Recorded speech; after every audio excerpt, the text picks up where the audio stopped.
Welcome to the Get Your Act Together podcast. I'm your host, Kelly Reynolds, and today I have an exciting guest on our agency series. Welcome, Caitlin. Caitlin, can you introduce yourself? Thanks for having me. Yeah. Sorry, I'm running you right over in the beginning. Can you introduce yourself and tell everyone about your business? Absolutely. I'm Copple Masingill. I'm the founding partner at Full Swing PR, which is a PR agency. I started it in 2019 and began to scale it about a month before the pandemic hit. So it's been an interesting ride. We're coming up on our 4-year anniversary and just had our first 7-figure year this year. So we're really excited to be among the 2% of women-owned businesses that do that. That's amazing. That's amazing. I can't wait to hear all about that. So what made you pick an agency? Like, what made you say PR agency is the way I want to go? Oh, it was not that intentional. I actually just kind of built the business in a weekend after quitting my job at an agency, and really just was aiming for like low 6-figure solopreneur life. Best case scenario. I had a 2-year-old at the time and really wanted to be able to spend more time with him and still be, able to pay my bills, etc. But I had no ambition to actually build a business with employees until I started learning more about the plight of women in business, if you will.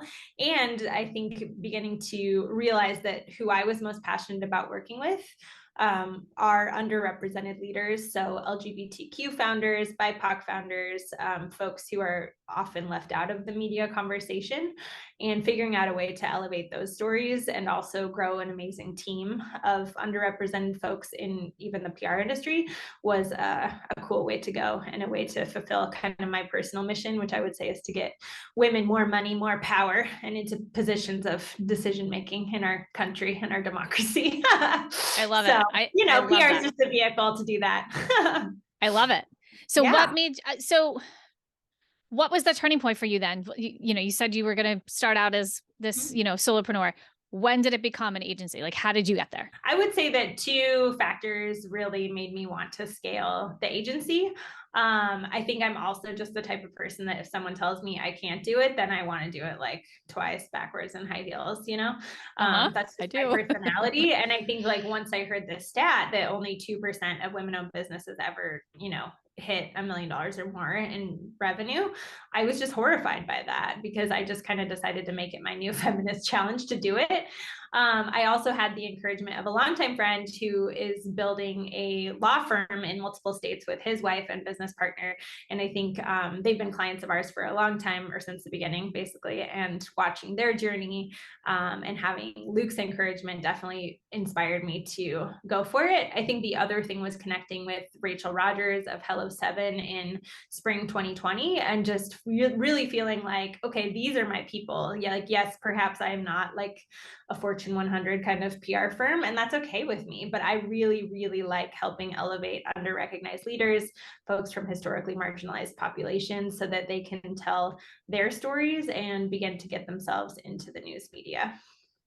I love this idea. Like, PR marketing, it's so hard anyway.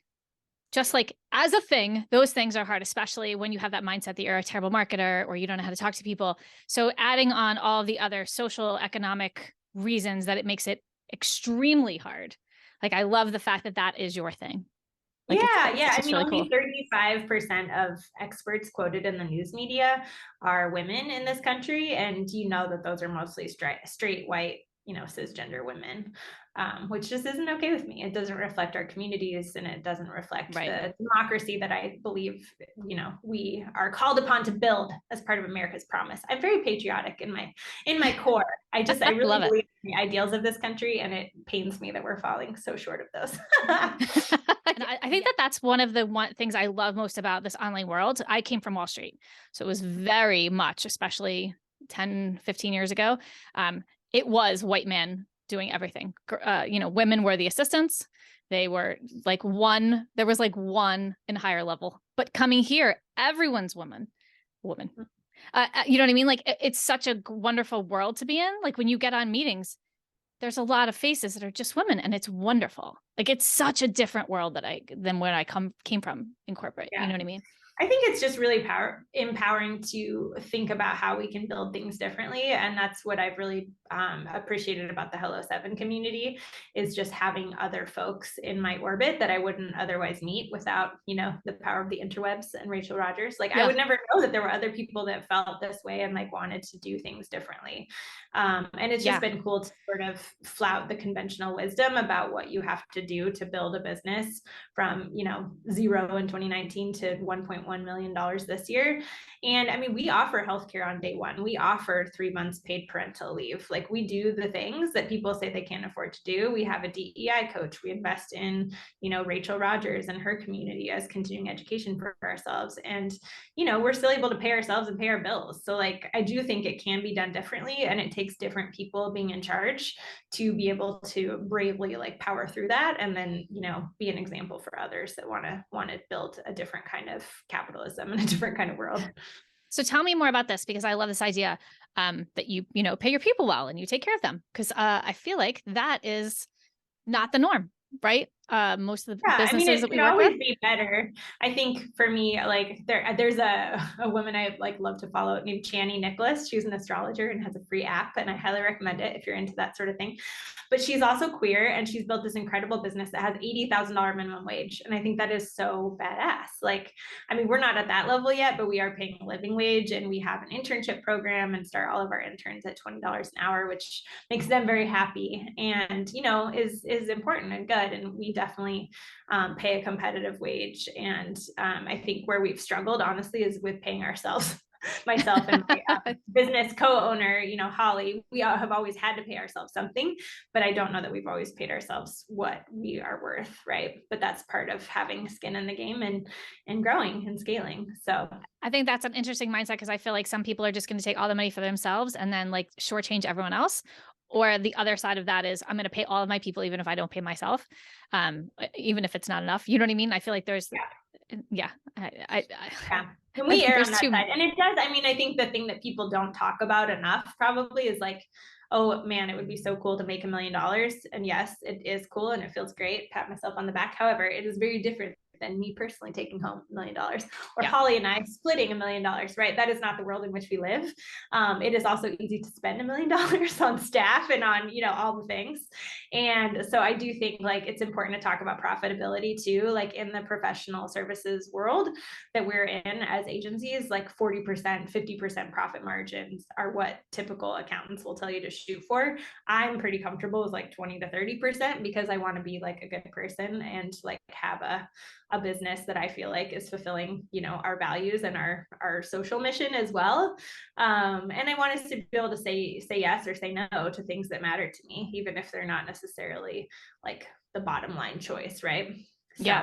So when you say like that 20-30%, is that after you guys pay yourselves and your people, right? Well, it depends, because usually when you have, an S corp, which is what we became after we became business partners and transitioned from like a traditional LLC, we take a salary that is low on paper, and then we pay ourselves owner's draws, right? And so the owner's draws can come out of the profitability for sure. Yeah, like this is all the little stuff that no one really tells you about in the beginning, right? Yeah. Like, and then somebody says you should go get an S corp, and then doesn't explain why, or they, like a lot of people are like, I got my S corp, I have no idea why, or I don't know what I'm supposed to do. And so that's why I ask all these like things. If you have more than $60,000 a year in profit, so for example, that first year I was in business, I did like 136, right? And it was just me, so my expenses were very, very low, and so of course I had more than $60,000 in pure profit. And so I ended up paying a ton of taxes because I was not an S corp yet. I was kind of okay with that because I think in my mind at that time, like just saving 15 to 20% and knowing it was going to go away made me feel safer than, dealing with like a bunch of accountants and stuff. But it quickly made sense for us to, find an accountant partner that worked well with us and, invest in a bookkeeping team, which actually is not that expensive in my opinion for how much stress they remove from your life. Right? It is. Everyone's like, I don't want to pay for that, but it's so much, low money for taking that off your plate.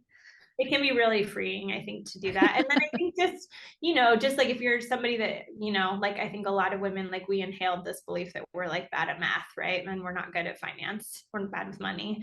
And just try to dip a toe into reprogramming that belief, if you will, like whether it's, listening to personal finance podcasts, whether it's, actually going and getting a financial advisor for yourself and your business. Yeah. All of those things are really important. Reading books like Profit First, like I think is very understandable, even if that's not the system that ends up working for you. My business partner, Holly, is also obsessed with this guy, Ramit. Do you know who I'm talking about? I forget his last name, but he's big on Instagram. I feel like if you Google money and Ramit, it will come to you. I don't know that one. That's good. I have to look at that one. I've been listening to a lot of Brooke Castillo because she just talks about making money and being rich. And like, it's just normal, and we're in business and we're supposed to be making money because it's not a hobby. So yeah, totally get that. Like being okay with it. Like I'm good with talking about numbers, but a lot of people are not. And in fact, last week, or the last interview, not last week, on this podcast was Louisa Alberto, and she is a finance agency for women. Oh, cool. And it was so, like, I love her, and I want to talk to her about money all the time because of that. Like, it's so empowering when you know what's happening, when you're not scared about it. Yeah. And I think, one of the things that Hello 7 talks a lot about is the idea of $1 million decisions. Like what are the decisions that a millionaire would make, and how can you, at least dip a toe in making those decisions for yourself? So I think oftentimes for women, it's like, okay, what can I just take off my plate? Like, how can I buy my time back? Because if I'm not cleaning my house, if I'm not, doing my own laundry, like that's more money I can spend, developing myself or building my business. Yeah. Or just chilling the F out. Like some days, especially like you have kids. To yoga. Right. Like I just want to sit quietly somewhere without anyone talking to me for half an hour. Like that to me sometimes is just self-care. And that's like, being able to get my brain back to a working place where I can think again and create new things for the business. Yeah, I'm not getting a lot of that right these days. Do you have children? I do. I have a 9-year-old son. And his birthday, and then there's Halloween, and then there's the holidays. And I feel like the fall all of a sudden becomes a blur. And I fight very hard to keep my sanity through all of that. Like what's business, that like whole workforce or workplace balance, or what, like all of that kind of stuff where, you preach, I have to get my life together. I have to breathe. And then you get in the middle of it and you're like, how did I get here? How is it such a mess? And I feel like that's where we are this week. Yeah. I've got a 6-year-old, so it's fun. Sometimes I do miss when they take multiple naps a day, but now he's in school, so that's good. Yeah, you still get a break. So, all right. So tell me about your team. What does that look like? Are they all employees? How many are there? What? Yeah, so we have 5 full-time W-2 employees at the moment. We have been as big as 10. We are in hiring mode right now for 2 to 3 positions, it looks like. So we're, I think part of growing a business is also that it always feels like the business, like a child is growing out of its clothes.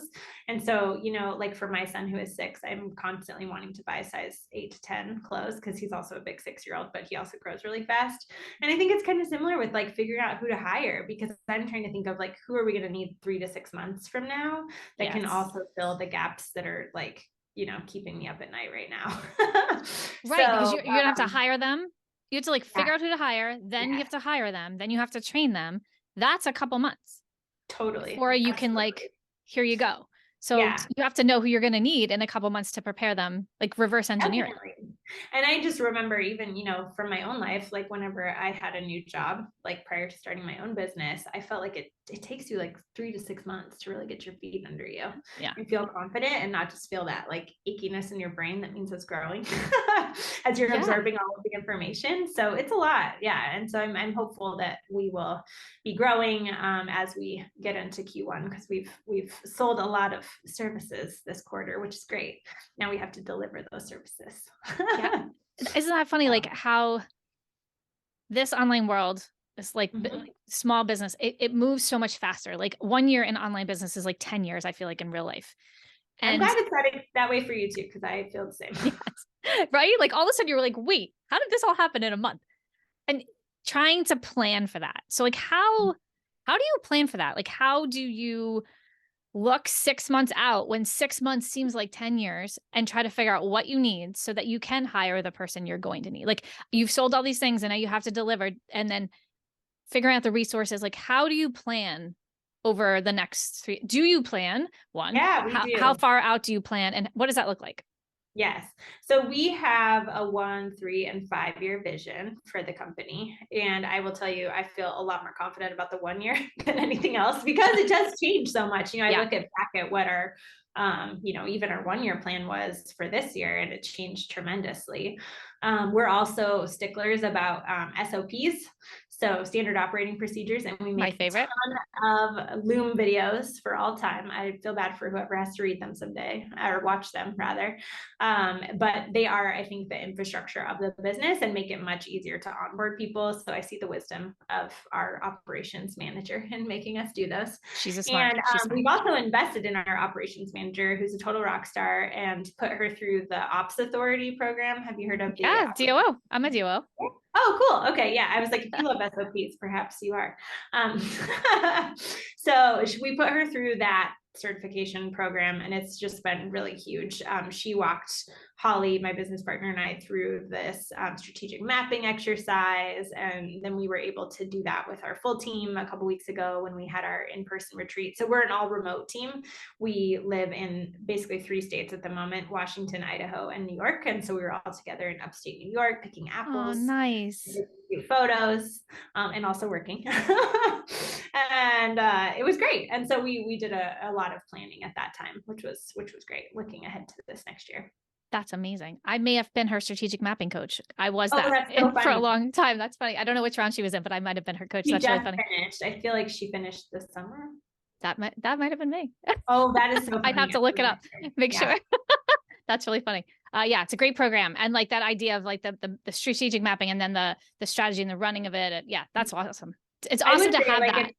If anyone like listening is at that kind of 6-figure level where maybe you're relying a lot on contractors, I think the single like most game-changing thing that we did to get on the path to 7 figures was hiring an operations manager. So see people's operations. I'm like the biggest preacher of operations and systems and keeping everything running well. And yeah, so here you go. Here's from a client side talking about that kind of stuff. Yeah. I mean, I did a podcast a couple weeks ago. It was all about like everybody thinks they need leads. Mm-hmm. And then if they get a whole bunch of leads, their whole business will break because nothing else is running well. Yeah. And they can't handle anything. And then it's a mess. And then there's some poor VA trying to piece everything together and no one knows what's going on. And there's just someone in the corner crying. Like, you know what I mean? Like there's reason for it. So yeah, I mean, it was interesting. So Holly and I actually, we've skimped on our own kind of assistant support because we really wanted to make it work with the ops manager. Yeah. And then of course, I think it's a great rule of thumb. If you have someone who's a top performer, you hire them an assistant, which is essentially what we did for a hot minute. This person is also very talented. So she's kind of been a wonderful floater in terms of doing what we need at the moment. But yeah, it's just that operations core, I think, is huge, especially if, at some point you think you might want to sell your agency. You have to have those systems in place and lock down your IP so that you actually have something to sell, because a book of business is great and you need that too, but it's not enough. I don't think. I think you need like the 3-legged stool, I totally agree. I mean, like if someone's going to buy a business, they want the business, like the running of everything to keep running. And if everything's in your head, then, you can't buy that. Like it needs to be out of their heads. Yeah, totally. Love it. Or God forbid you get hit by a bus, Well, that's it. I mean, you're saying to all the things I love right now, because this is what I've been preaching and preaching and preaching. We do systems and setting up dashboards and all this kind of stuff because it's so important. And it's like not the sexiest thing. Like I'm sure like building funnels is sexier, but like it's super important to making money. Yeah, well, and you can't really effectively measure whether or not your funnel is working if you don't have a KPI dashboard, in my opinion. I mean, I think it's really like important so we built out a new offer that's called our Make Headlines PR Accelerator. And it's basically a 6-week program where we deliver a lot of quick wins for clients in a short amount of time and give them a taste of what it's like to have us on retainer. It's a great way to like lay the foundation for your PR if you can't afford, a traditional kind of 12-month retainer agreement, which is the bulk of our clients. But also it can be a great way to just test and see if it's a good fit and see if you want to go down the retainer route. So I say all of that just for two reasons. One, as we launched that new product, it was really important for Holly and me to deliver it ourselves. We are just now starting to step back from delivering it because we perfected delivering it. We have a lot of wins, we have a lot of testimonials, we have happy clients, and now we can train our team how to do it the way that we would do it, which is huge in terms of scaling it as an offer. I think the other reason it's important is going back to the KPIs is like you really want to be able to show people what they're getting back from their investment with you, and PR can just be kind of nebulous. It can feel like, oh, it's the secret sauce. It's all who they know and their Rolodex or whatever the virtual equivalent of that is. And that's really not what it is. I mean, Holly used to produce live TV. I used to be a print journalist, and it's really about knowing what is newsworthy, I think, and being able to make reporters' lives easier and deliver them a well-packaged, succinct story, because that's what they're ultimately looking for. And there's so much turnover in the media too. Like even if you have contacts, like the odds that they're going to still be there in a year are not great. So we've had clients in, all of the kind of household name top tier publications, and it's not because of any special, secret relationship that we have. We built relationships, but it's because we deliver good pitches. I love what you said before about we've perfected this first. We've gotten results. We can prove it works. Then we step back. And I feel like that is so important to say and like highlight, because I think a lot of people want to build it and then just pass it off to people without any of that testing. There's there's a lot of advice out here, let's say, that you don't need to be doing any of the work, just to have your team run everything. And I think that you saying that is so important. You need to figure out if it works. You need to be able to deliver those results, and then you can deliver that to the team, and then you can teach the team how to do it. But you can't expect your team to know how to do all this stuff because that's what you do, right? Yeah, I mean, you have to be able to cast your vision, and I think you have to be able to boil down your approach to solving whatever problem you solve for your clients. You have to be able to boil those down into a series of SOPs, right? You might not be the person that has to teach every person every time, but you have to somehow download your brain so that your ops person can train them. And I think you have to be able to, as a leader, know what your blind spots are so that you can hire around those. Like, I am not an ops person. I have nothing but respect for ops people. And I absolutely knew that we needed an ops person, and we needed one that was going to work for us. And so we got that, and she's been, transformational for the business. So that's amazing. That's awesome. I'm all about the ops. Love it. I love it. And often people need ops before they need PR too, because I will tell you, like, this doesn't happen so much now because I think we've gotten better at targeting kind of the right people for who will benefit the most from working with us. But like earlier on in the business, even like 6 months ago, a year ago, like we would get people coming to us for PR help. And I'm like, oh no, you need an executive coach or you need an ops person, because, the last thing we want to do is blow you up and get you, in the New York Times, and then your website crashes because you don't have any way to like deal with leads or capture them, or you get 100 leads and email list. Right, like you can't call them back, or you can't deliver it even if you wanted to. Right. Totally. And then people are like, PR doesn't work. Well, it's like, well, actually you still have to have a business and something, an offer that you're ready to sell. Yeah, like it doesn't matter how many leads come in if you can't sell the thing and deliver it well. Yeah. It doesn't matter. You will not make money. Everyone will hear how you are terrible at whatever you do because you can't get it done. Preach. Yeah. Totally. Yeah. So what is, so you're talking about like, kind of honing in on your clients. How do you get clients, and how have you honed that? Is it your messaging that you've honed better to get more qualified clients? Yeah, I think that's such a good question, and something that, all business owners that I know are continually refining. I mean, it's a lot has been through our networks. That has, I think, once I started the business, it was clear to me like people did want to work with me. And even if they hadn't worked with me at a previous agency that I did not own, they actually did want to work with me. And so that was really empowering. I mean, I walked away with one client and had 3 more, I think, by the end of 2 weeks, that first, weekend that I started my business, essentially. So it was very empowering. And I think that network has really shown up for me, but it's also changed as we've changed and grown and raised our prices and all of the things that come along with like, perfecting your business model and growing your team. So now I would say a ton of our leads and who become clients are actually referrals. So word of mouth from previous clients, folks that we meet from our networks, from the Rachel Rogers community that we're a part of, from other, trainings or conferences that we've been to, board service that we've done, that sort of thing. And we've only really just since June been perfecting our online funnel. So actually investing in ads. We didn't always take our own advice because it can be hard when you're, in startup mode, like to carve out 10% of your gross and spending that on your own marketing, which is what I would tell any client to do, right? But did I do that myself? Not always. I did invest in operations though. And so now we've gotten that nut cracked or whatever. And so now we can go back and do our own marketing better. I think we've also done a good job of freeing up Holly and me to work on the business instead of being so mired in the business and working with clients all the time. Because now we feel like our team can do more of that. And so now we are investing. We spend at least $2,000 a month on Facebook ads, essentially online ads. We're beginning to dabble in YouTube. We're starting our own podcast. So you'll have to come be on mine. I would love it. In Q1 in January sometime. So yeah, so we're starting to do more of that content creation and perfecting kind of our own funnel to get folks in the door. Got it. Yeah, I think that's always like an interesting way of like, especially when you're by yourself or you have long-term retainer clients and then that was us. I have 2 clients we had since 2016. Like they've just been here forever, So there wasn't a lot of, I didn't have a funnel built. I didn't have to do ads and we've been rebuilding and rechanging. It's not a word, but you know what I mean? Changing things for a little while. And so I'm always fascinated. Like, is it ads? Is it network? How are you building that?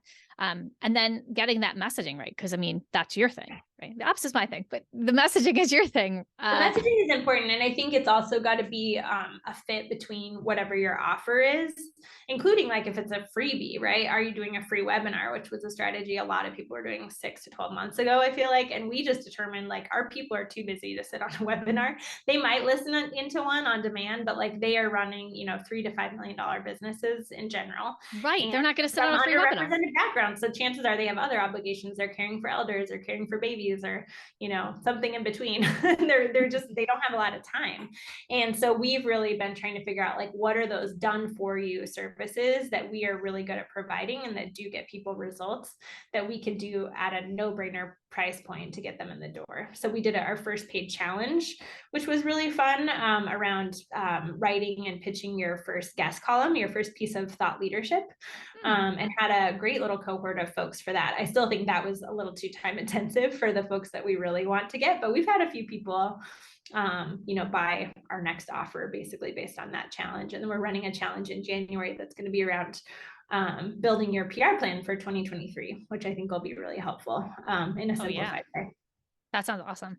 Yeah, I'm finding that with like my coaching clients and my other colleagues, like there is a switch from everyone wants to save money and do all that stuff, but it's not as much DIY for the people that we want to work with.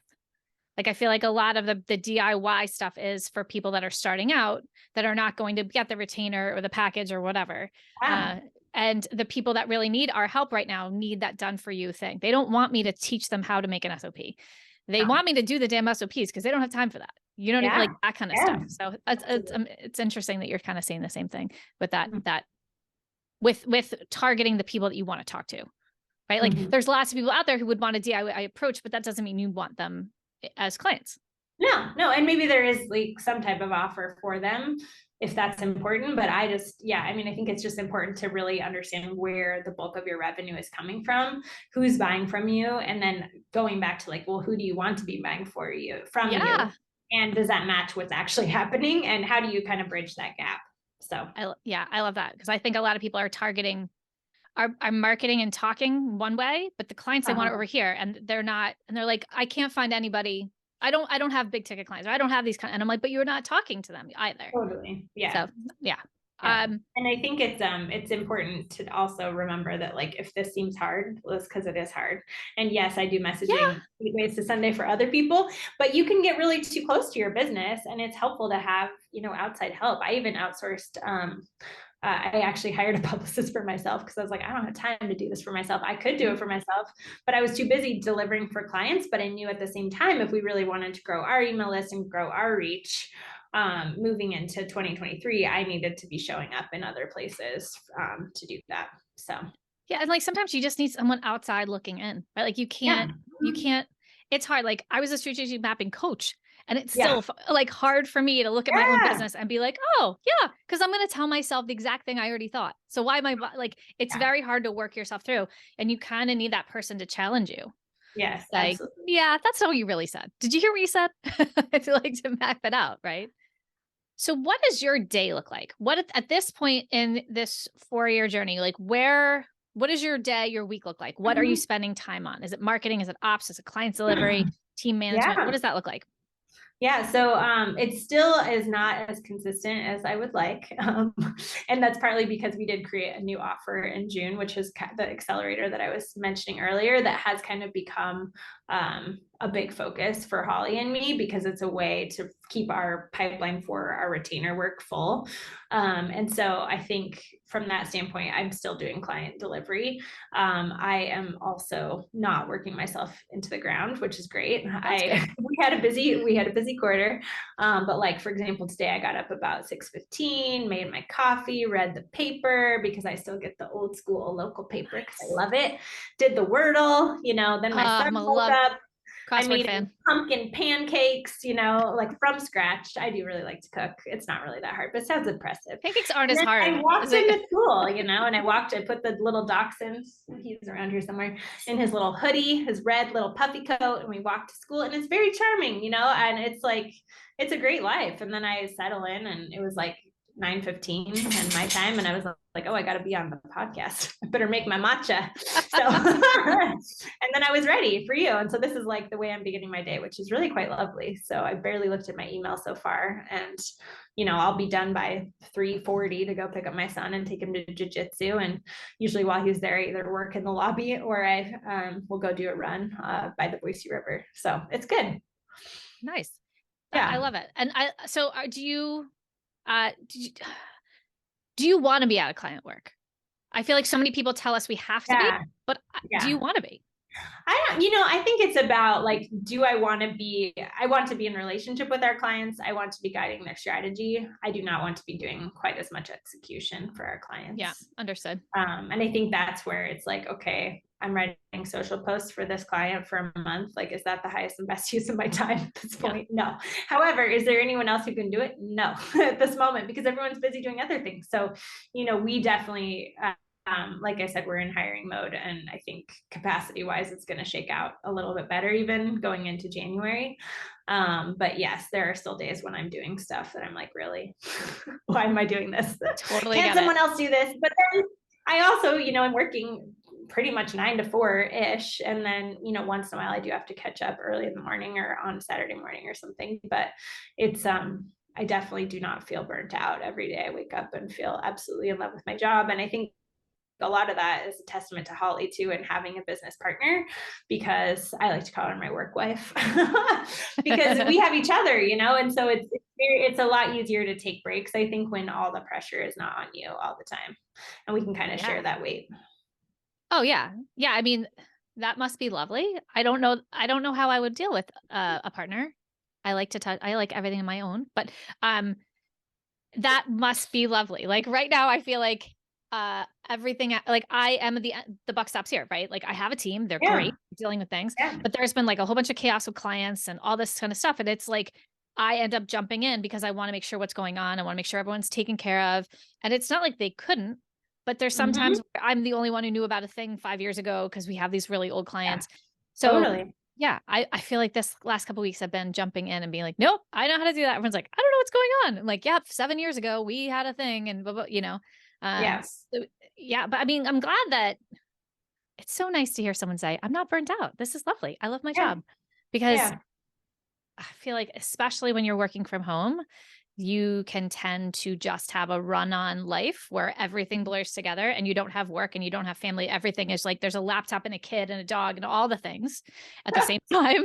I do have 2 dogs. Then that's all right here in this office right now. I kick mine out because he cries the whole time. He wants me to let him out. So no. if I'm recording a podcast, he's got to get kicked out, because otherwise he'll just sit there and he talks. So he won't be quiet about it. You'll just hear him talking the whole time in the background. So he's out. Yeah.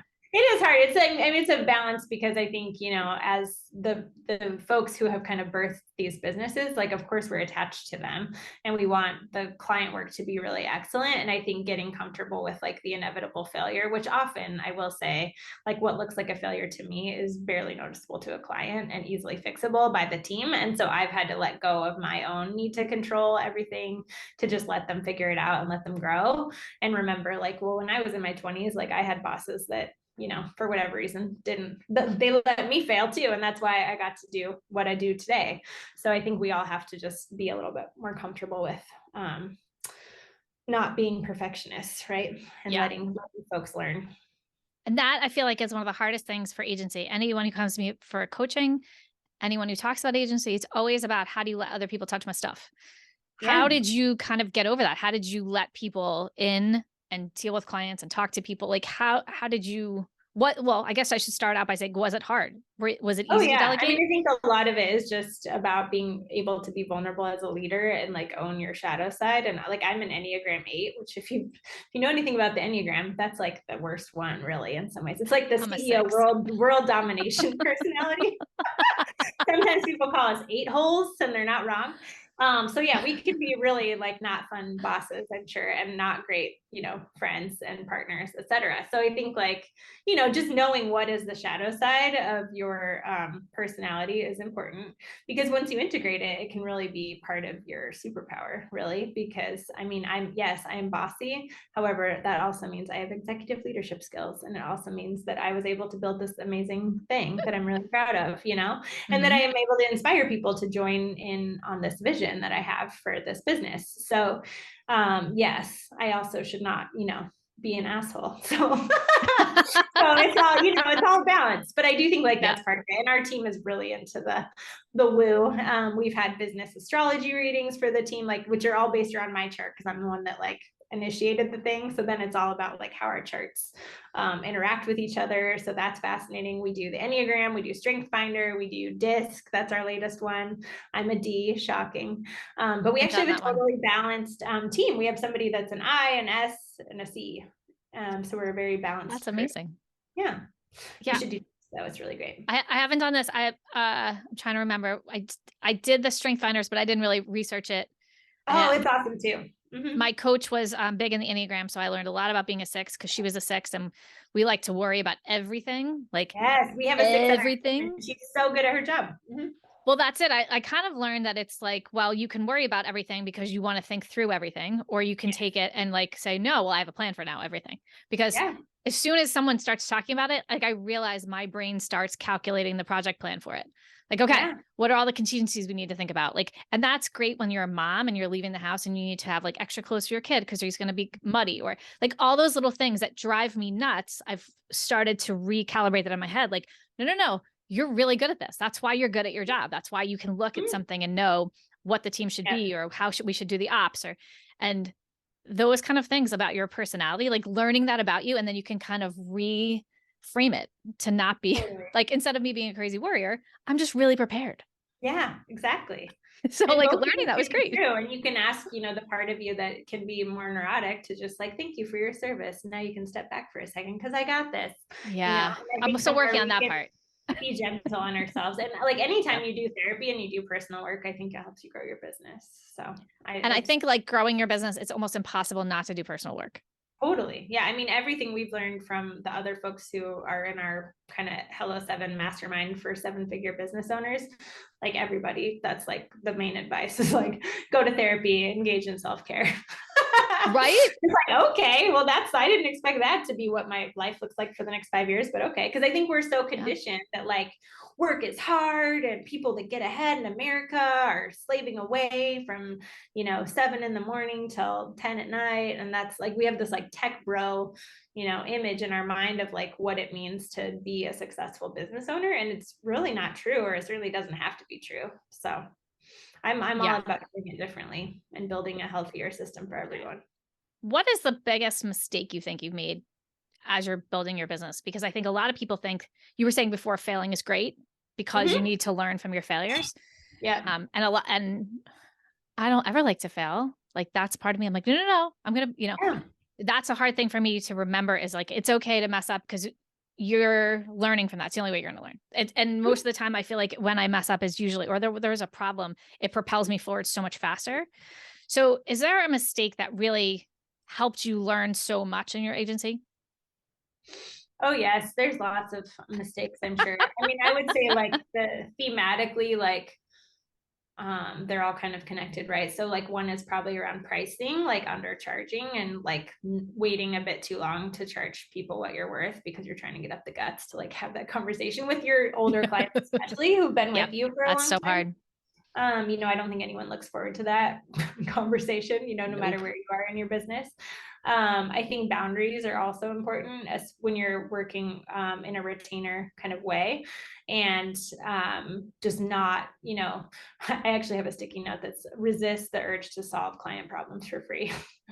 Is like on my computer right now because like I just like problem solving is my love language, and I just really want to make sure that folks are successful. This is something that is rewarded in work life more so than in your personal life, it turns out. But I really like to solve people's problems because I can see how much better their life would be if they would just listen to me. But there's all kinds of problems with that. It's its own form of codependency, really. So yes, boundaries around all of that is, I think, really important. And then the other thing that has been hard is like hiring friends or just like getting to really like people that work for you and then having to make a change. I think finding that balance between, folks who we have a lot of folks that want to work for us, which is a great problem to have because of our mission, right? And because of our commitment to anti-racism and LGBTQ equality, et cetera. But it can be very hard, I think, to really care about someone as a human or be friends with them and then have to make a change for the good of the organization. So I feel like the hiring, that kind of thing is always so hard. I feel like those are the biggest mistakes in the beginning too. Those, my first couple of hires, they were lovely people, but they were like the worst hires in the world. Like I had no idea what they were doing. They were a bad fit. And then I was mad they weren't psychically knowing exactly what I wanted to do. And they weren't perfect, like all that kind of stuff. So I know we're almost out of time here. So I want to ask one last question. sure. Because I have a lot of people that are coming to me thinking about agency. I've been talking about agency for a while, and there's not a lot of people out there talking about that. And they kind of come and they're like, well, I'm thinking of starting an agency. And I'm always like, are you sure? And because it's not easy, because business isn't easy, right? Yeah. So what do you think one of the most important considerations is if you want to start an agency? Like, what do you think? Do you need something in particular? Is there something you need to think about that you should have on, hand? What do you think is like one of the most? I mean, I think that you need to have some clients before you start, or a trust fund probably, but you need to have some kind of revenue, some kind of business model that works. You need to be selling something that people want to buy. I think the more you can niche down, the better. So really focusing on who you want to work with and only talking to them is a very smart way to go. And I think you also have to be really comfortable with sales, because at the end of the day, if you're successful, like your role is increasingly going to be like paying the bills. You're not going to be the person like pitching Time Magazine or whatever, like if you're in my world. It's funny how that happens. Do that, and sometimes it can be kind of fun because I'm like, oh, I still got it. I can still pitch stuff and get success for people. Look at this thing I just wrote. But by and large, like I'm responsible for selling and for casting the vision that's going to take us to the next level. Yeah, and I think that was a bigger surprise, I think, as I was growing, that as I got out of more of the day to day, which was great because, there's lots of chaos in clients, businesses, and I couldn't do all of that. Yeah. But like the idea of that, it was shifting so much towards sales and marketing. And I was like, did I want to do this? Like, did I want to be this person all the time making videos? So yeah, I think that's a interesting, like when you get to that point, things change. Totally. I mean, I think the other thing that is important to think about is like, how do you really feel about scaling, and, why do you want to scale, and what number is kind of the number for you? Because really, when we think about what we want our lives to look like after we exit this business or just draw a salary from it, or, whatever that might look like you have to get to $2 to $3 million to be taken seriously for purchase by another or acquisition by another. So I think it's just, do you have the stomach to do that? Because there will be times when your life isn't super chill and you may feel burnt out. Like I had strep throat a couple weeks ago. It was definitely related to overworking. However, this week is great, and we're hiring some people and it's all going to be fine. And I would say by and large, like my life truly is great and I feel absolutely in love with this business. And I've always been the kind of person person that like would work, whether I was working for someone else or myself if I needed to. And this has been owning my own business has felt like the most balanced or integrated way of being in the world for my personality. Yeah. I think that the funny thing is like, we're in business, so it's like so much on us, but at the same time, we get to dictate what it is. Yeah. Like I can't imagine going back and having a corporate job at this point, like having someone tell me I had to be somewhere all day, every day, like commuting, like there's no way my brain just can't do that anymore. Yeah. Yeah. No way. I like to say I'm totally unemployable, so I got to make this work. Right. Yeah. I said that when there was this large client, it's a whole saga this year, but one of my older clients, they sold their business over the summer and it's just been chaos. And I'm like, and everyone's like, would you ever go back to work? And I was like, I would literally dig ditches instead. Like, there's no way. Just in my backyard, just digging dishes and filling them back in. Like I can't go back. I can't go back. Yes. Well, Caitlin, this has been fantastic. Thank you so much for being on the podcast today. Can you tell everyone where they can find you? Sure. Yeah, we're at Full Swing PR on Instagram and www.fullswingpr.com. I also am pretty active on LinkedIn and Twitter. So you can definitely find me as a real human there. Awesome. And we will put all this information in the show notes so you can find Caitlin. And thanks so much. Awesome. Thank you for having me. Have a great day. And then we'll talk to you next week. Thank you so much for joining me this week. If you have an agency or want to create one, come join my Facebook community, Get Your Agency Together, where we talk all the things growing and scaling your agency. For show notes and more info on all the things, head over to reynoldsobm.com. Follow me on Instagram and Facebook at ReynoldsOBM. And finally, if you enjoy this podcast, I would love for you to give us a review on iTunes. Yes. I have a husband who ran for Congress a couple of years ago for those reasons. Cool. Yeah, it didn't go well.